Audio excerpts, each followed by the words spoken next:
Eu quero compartilhar um versículo com os irmãos que está em 1 João 4,16, que diz assim: E nós mesmos conhecemos o amor que Deus tem por nós e cremos nesse amor. Deus é amor. Aquele que vive no amor vive unido com Deus, e Deus vive unido com Ele. Assim, o amor em nós é totalmente verdadeiro, para que tenhamos coragem no dia do juízo, porque a nossa vida neste mundo é como a vida de Cristo. No amor não há medo. O amor que é totalmente verdadeiro afasta o medo. Portanto, aquele que sente medo não tem em seu coração, portanto, aquele que não sente medo não tem no seu coração o amor totalmente verdadeiro, porque o medo mostra que existe castigo. Nós amamos porque Deus nos amou primeiro. Se alguém diz, eu amo a Deus, mas odeio o seu irmão, é mentiroso, pois ninguém pode amar a Deus a quem não vê, se a não amar o seu irmão a quem vê. O mandamento que Cristo nos deu é: quem ama a Deus, ame também o seu irmão. Só até aqui. Eu comecei a pensar, desde a semana passada eu vim falando um pouquinho sobre a gente se colocar no lugar do outro, E aí, aqui na minha Bíblia tem até uma parte que fala sobre amor, e eu achei bem interessante, que fala tem uma pergunta e uma resposta, que fala assim: qual que é a fonte do amor? Deus. Qual é o nosso modelo de amor? Cristo. E aí me peguei de novo pensando, É fácil a gente amar o outro, que está mais próximo. É fácil eu amar minha filha, eu amar o meu próximo que está bem próximo a mim. É mais difícil eu amar aquela pessoa que está distante, aquela pessoa que me fez mal. Mas a gente fez tanta coisa ruim, E mesmo assim Deus continua amando a gente. E aí eu vou tirar, eu vou fazer um bate-volta, mas eu não quero que você fale para mim. Eu quero que você se coloque aí no seu lugar. O que você tem feito hoje para demonstrar o seu amor a Deus?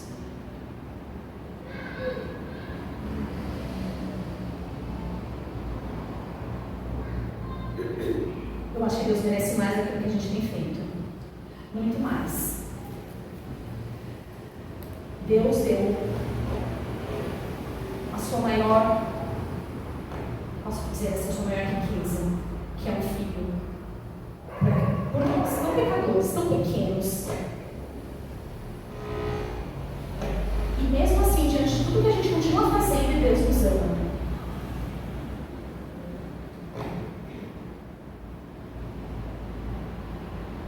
E eu me envergonho por isso. Eu vi essa semana, a Bia postou uma coisa no status dela. E a gente está vendo hoje um mundo muito egoísta, muito mais do que antes. E o que nós, como igreja, estamos fazendo para que isso não tenha tanto reflexo?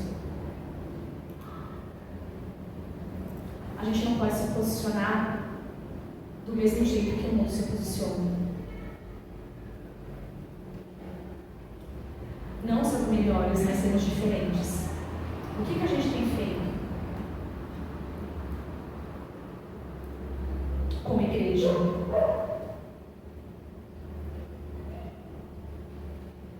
Quanto tempo a gente tem gastado? Não posso nem falar gastado, Quanto tempo a gente tem disponível para ajudar o outro, para orar pelo outro? Ajudar muitas vezes não é você dar o dinheiro. Muitas vezes você parar e ouvir, muitas vezes você orar, você interceder.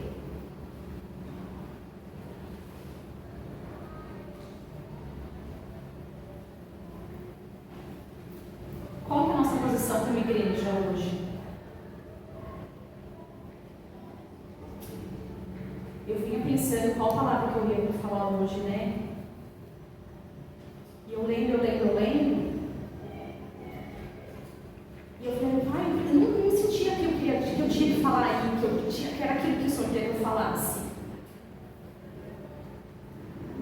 Eu falei assim, mas eu vou falar isso de novo? Mas eu falei isso semana passada.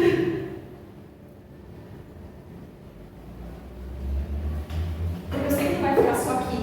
Não vai ser só para a Bia, para o Gustavo, para a Júlia, para o Dani, para a pastora, para o pastor. Essa palavra de nossa vida precisa ouvir.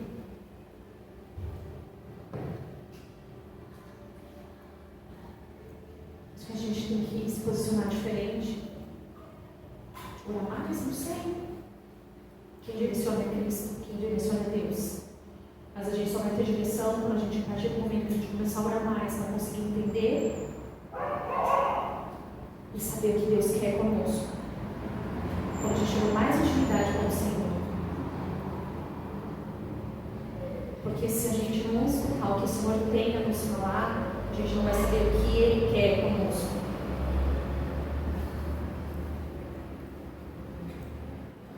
Eu consigo imaginar na minha pequena, naqueles meu grãozinho de ervilha que eu sou, perto da grandiosidade de Deus, o quanto Deus quer nos abençoar. Eu acredito nisso. Eu creio em Deus real.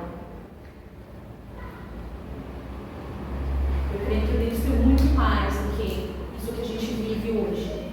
Mas não em bênçãos materiais, coisas que a gente pode pegar. Eu vejo muito mais. Porque eu creio que o Senhor tem muito mais para nos oferecer do que essas coisas vãs, pequenas, coisas que vão se acabar com o tempo. Eu creio que Deus é um Deus muito especial. Ele tem coisas diferentes e coisas assim extraordinárias. Mas Ele precisa ter uma brecha para poder, um lugarzinho, Ele precisa para poder agir. Na minha vida, na vida de cada um. Mas está numa hora de a gente se posicionar diferente do que a gente está se posicionado. É hora de sacudir. Amém? Vamos nos colocar de pé. Quero pedir uma oração especial. Especial não, né? Por oração especial. Mas em favor da saúde da Cláudia, que ela dói.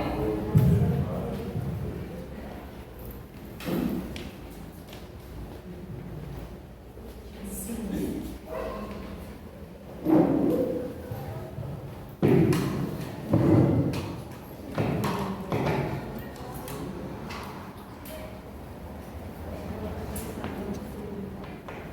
Senhor, eu quero te agradecer, Pai, por mais esse culto, Senhor, que estamos te oferecendo.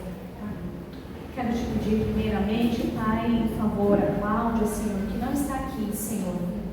Mas eu peço, Senhor, que o Senhor vai agora, Pai. Manda os teus anjos, Senhor, para restabelecer a saúde dela. Que nenhuma enfermidade, como diz a tua palavra, Pai, chegará na casa dela. Amém. Senhor, eu quero te agradecer, Pai, por cada vida aqui presente, Senhor.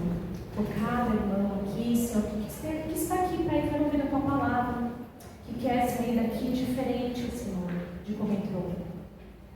Senhor, é um tempo diferente, Senhor. Queremos estar, Senhor, ligados contigo.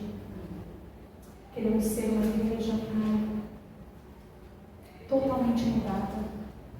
Queremos ouvir, Pai, a tua voz, seguir os teus mandamentos, Senhor. Usa-nos, Pai, conforme o teu querer, conforme a tua vontade, Senhor. Abençoe, Senhor, a vida dos nossos pastores, Senhor. Usa-nos, Pai, conforme, Pai, o Senhor quer. Cuida deles, Senhor. Cuida dos nossos vizinhos, Senhor, que também precisam de Ti, Senhor, precisam conhecer a Tua palavra, Senhor. Toca em cada casa, Senhor. Eles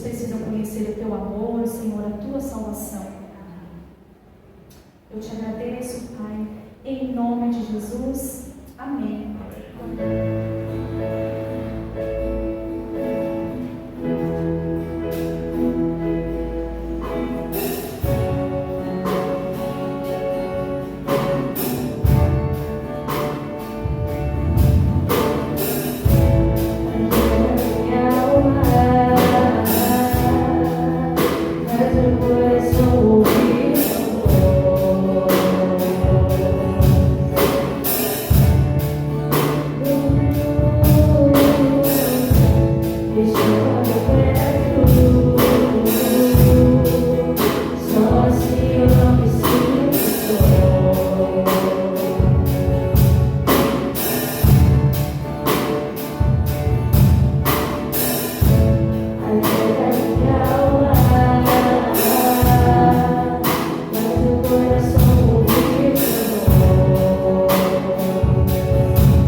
Estamos aqui mais uma vez para esse culto ao nosso Deus e eu quero iniciar lendo 2 textos.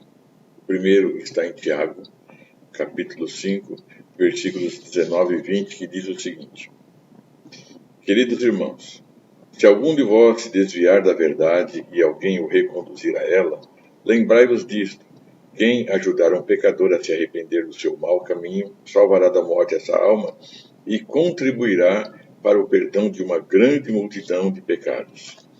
E logo a seguir, no livro de Pedro, 1 Pedro, capítulo 4, versículo 8, diz assim: Antes de tudo, exercei profundo amor fraternal uns para com os outros, porquanto o amor cobre uma multidão de pecados. Eu quero falar sobre o tema o perdão que salva. Vamos orar?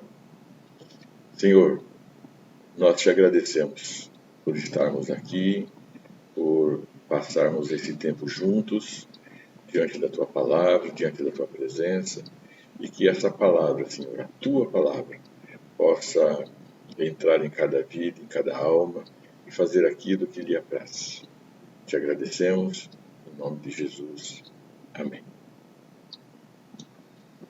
O perdão que salva. Muitas pessoas têm dificuldade de entender o amor de Deus, o perdão de Deus. É comum, por exemplo, a gente ouvir comentários de pessoas que dizem assim: a pessoa comete todo tipo de crime, de violência e passa uma vida errada, causa mal para tanta gente e no final pede perdão e vai para o céu. Isso não é justo. Muitas pessoas olham essa mensagem, essa pregação, essa teologia e não concordam porque não parece justo. As pessoas que pensam assim, elas têm uma outra teologia. E o que elas creem? Que elas, que se comportam bem, que é um bom cidadão, que cumpre com as suas obrigações para com a sociedade, que não engana, que não rouba, que não mata, que se mentir, uma mentirinha aqui e ali, quem é que não mente? Mas o máximo foi isso, não traiu ninguém. Então, essa pessoa se comporta corretamente e ela sim, ela deveria ter o céu garantido, mas, infelizmente, muitos que pregam uma outra teologia preferem acreditar que aquele bandido, aquela pessoa ruim, aquela pessoa que traiu, aquela pessoa que enganou, aquela pessoa que fez tanta coisa terrível, elas vão pedir perdão e vão para o céu. E o outro que teve uma vida tão tranquila, tão boa, tão correta, ela não vai para o céu? Ah, não, tem coisa errada aí. Então, esses pensamentos, esses conceitos que são tão comuns que tantas e tantas e tantas pessoas comungam desse pensamento porque não entende o amor de Deus, é porque não entende o perdão de Deus. Esses 2 textos que eu acabei de ler, tanto Tiago como Pedro, eles falam da multidão de pecados. Pedro, ele diz que nós devemos exercer o amor para com as outras pessoas, porque esse amor vai cobrir uma multidão de pecados. Tiago, ele diz que se olharmos alguém e esse alguém cometeu um erro, cometeu um pecado, e se nós o ajudarmos a corrigir o seu caminho, então essa mudança de vida, essa recuperação de pessoa, esse ato que estivermos exercendo sobre aquela pessoa, vai cobrir uma multidão de pecados. Vamos entender esse conceito teológico que tanto Tiago como Pedro estão querendo nos passar? Pense assim: todos nós, em algum momento da vida, e muitas vezes, na verdade, nós erramos. Existe o erro por acidente. Qualquer coisa que não foi intenção, mas o nosso ato terminou prejudicando alguém. Foi um acidente. Mas quando nós temos consciência de que o nosso ato terminou prejudicando alguém, o que nós fazemos? Nós ficamos chateados, ficamos tristes, ficamos preocupados. Nós queremos ir lá e tentar pedir perdão, tentar reparar de alguma forma, e nem sempre nós temos essa oportunidade. E carregamos um peso enorme que se chama culpa. Tem pessoas que realmente fazem um erro premeditado. Geralmente isso é considerado um pecado. Tem um monte de coisas que são pecados. E esses pecados, eles com certeza absoluta, eles vão provocar um dano para outra pessoa e, na maioria das vezes, um dano vai se reverter para nós mesmos. Mas, independentemente dessa questão do dano causado a outros ou a nós, geralmente nós carregamos algum tipo de culpa. Ou porque erramos e isso vai nos prejudicar, e agora como é que eu vou sair dessa, como é que eu vou consertar essa história, e às vezes a atitude, esse pensamento, essa reflexão, essa necessidade de tentar corrigir, é por causa de nós, não é por causa do outro. Mas tem muitas pessoas que realmente sentem o peso da culpa e não pensou que aquele ato, aquele pecado pudesse causar dano a alguém que é alguém próximo, alguém conhecido, alguém que deveria não estar ali, mas de repente estava, que não deveria ser alcançado pelas consequências do nosso ato, mas terminou sendo, e somos, mais uma vez, oprimidos pela culpa. A culpa, ela geralmente nos faz errar mais ainda. E cometemos mais erros, e cometemos mais pecados, e fica uma coisa insuportável. Alguns tentam lidar com essa culpa de uma forma assim, sabe, eu vou jogar para lá, eu vou transferir essa minha culpa para outra pessoa, então canaliza toda a raiva, toda a fúria, tentando tirar de si o peso da culpa e joga a culpa em cima de outra pessoa. Nem sempre dá certo. Mas, seja de uma forma ou de outra, carregamos essa culpa. E isso realmente, como disse agora há pouco, isso é terrível, isso faz um mal na nossa alma, na nossa autoestima, nas nossas realizações, porque não conseguimos realizar muita coisa, porque estamos aprisionados a um erro, a uma culpa, a um passado que nos condena, e às vezes outras pessoas não nos deixam esquecer, mas mesmo que outras pessoas às vezes nem saibam, mas nós sabemos e somos atormentados com isso. Aí vem a palavra de Deus. Vem tanto Pedro como Tiago falando dessa multidão de pecados. E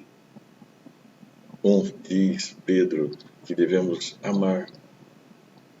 Esse amor para com essa pessoa pecadora, para com essa pessoa que está carregando esse peso, esse fardo enorme.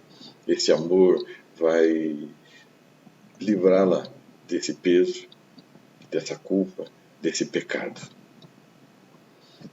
Tiago diz que se nós ajudarmos essa pessoa a sair desse caminho, nós vamos também livrá-la dessa multidão de pecados. Meu irmão, minha irmã, pense da seguinte forma.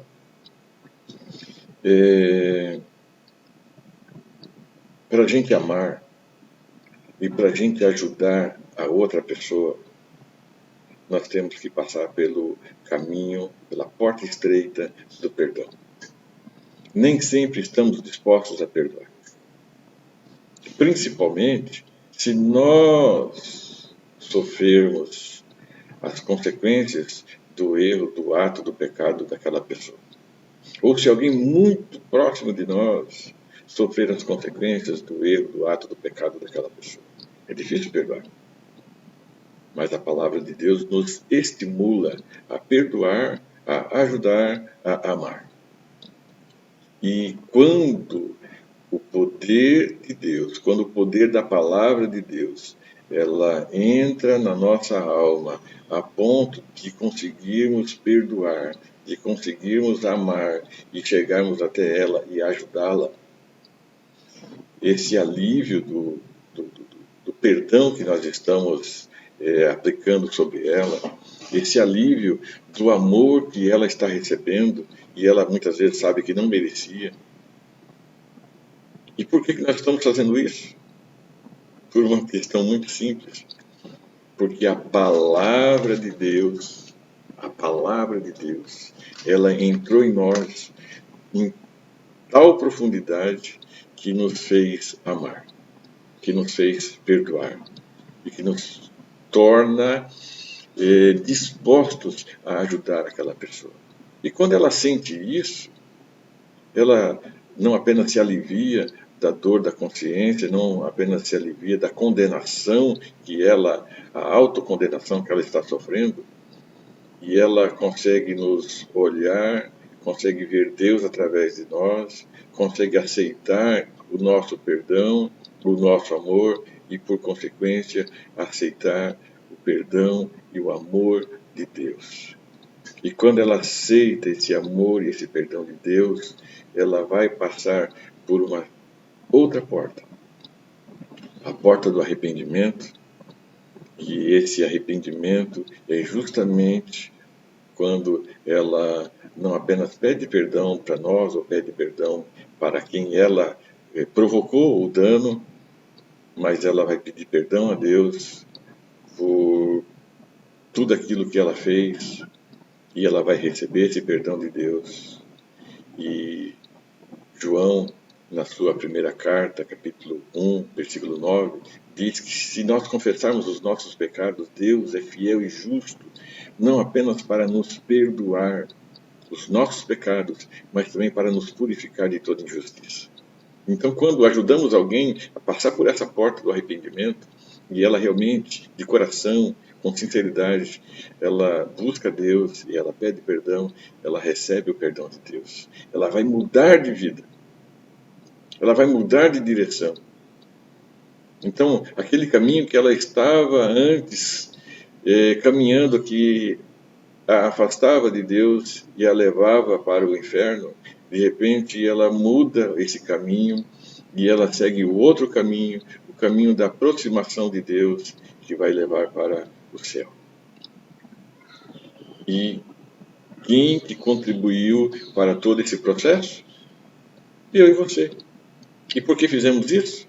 Porque somos boas pessoas? Porque somos maravilhosas? Não.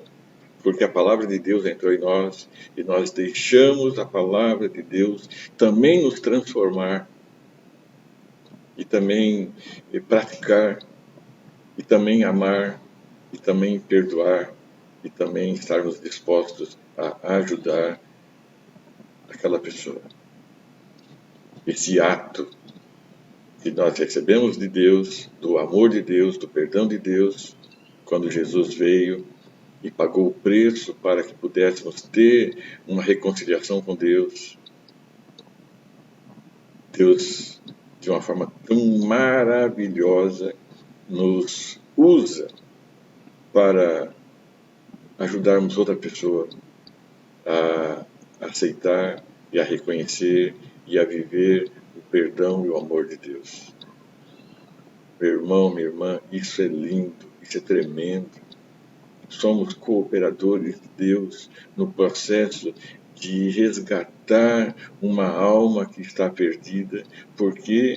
Porque deixamos a palavra de Deus entrar em nós e assim nós praticamos o amor, praticamos o perdão, praticamos um ato de cobrir uma multidão de pecados. Da mesma forma como somos perdoados, nós nos dispomos a perdoar. Da mesma forma como somos amados por Deus, nos dispomos a amar com o amor de Deus. Isso é lindo. Isto é tremendo. E a palavra de Deus nos estimula a praticarmos este ato. O perdão que salva. Que todos nós, ao nos depararmos com essa mensagem, com esses dois textos que eu li, você possa ler aí na tua casa, ler a tua Bíblia, orar, se colocar diante de Deus, se dispor a viver essa palavra e ajudar outras pessoas e cobri-las, cobrir uma multidão de pecados, porque você e eu estamos nos dispondo a sermos instrumentos de Deus. Amém? Que Deus nos dê um dia com muita graça, nos dê mais uma semana com muita graça e que estejamos sempre dispostos a estudar essa palavra de Deus e fazê-la real na nossa vida. Amém? Deus te abençoe e até a próxima.